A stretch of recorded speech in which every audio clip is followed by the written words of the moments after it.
Guys পাখা ঠিক করতে গিয়ে এরকম হবে আমি তো কোনোদিন ভাবিনি। গাইস চলো ঘটনাটা তোমাদেরকে শুরু থেকেই বলি।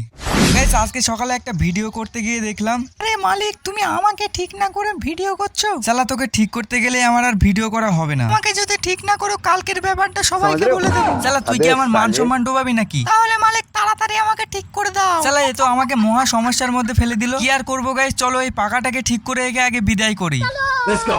তারপরে পাখাটাকে নিয়ে ঝুলিয়ে দিলাম। নে এবারে ঠিক আছে তো? আরে মালিক তুমি তো আমার ডানাটা এখনো লাগালে না।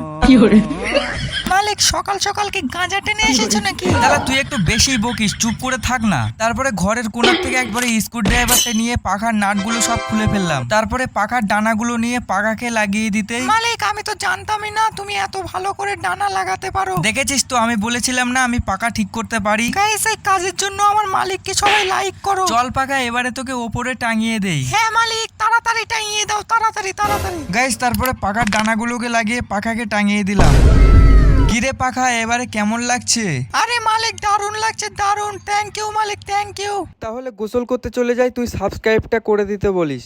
গাইস আমার মালিকের এই ভিডিওটা ভালো লাগলে অবশ্যই চ্যানেলটা সাবস্ক্রাইব করে দিও। বাই।